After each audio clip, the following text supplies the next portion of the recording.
कलयुग के पूत यार जन्मे कपूत पे कुंठ ससुराल हो गई। माई बाप घर के भार हो गई, बड़ के भाई से सार हो गई।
कलयुग के पूत यार जन्मे कपूत पे कुंठ ससुराल हो गई।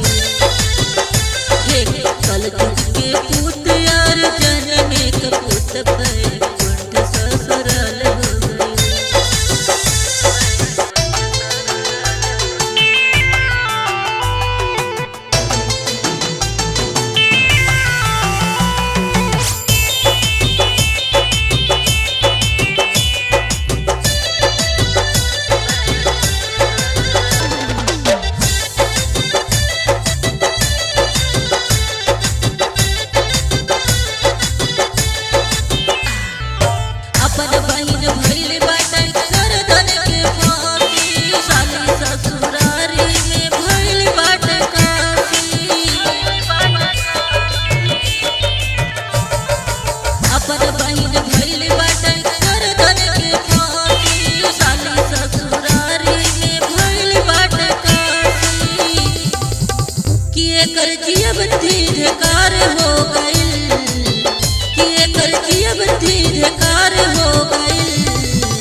कलयुग के पूत यार जन्मे कपूत पे कुंठ ससुराल हो गई।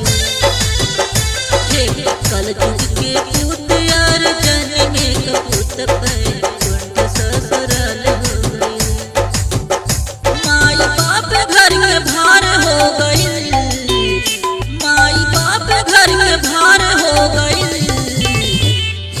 कलयुग के पूत यार जन्मे कपूत पे कुंठ ससुराल हो गई।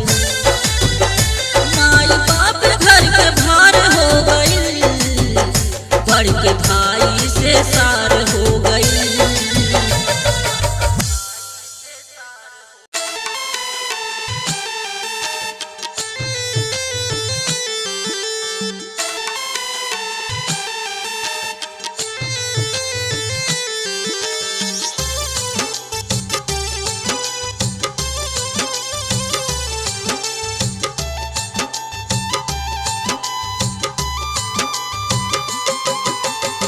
चिठिया पर चिट्ठी लिखी भेजले समाधि रामा, दिहले समाधि जी के हाथ जी।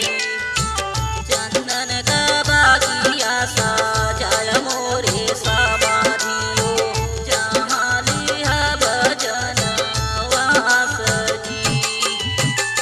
इतनी बचन सुन बेटी कावाना दे, बाबा लगमत जाई जी।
उलटी के चिठिया भेजे समधि कवन रामा सुन समधिया रज हमार जी।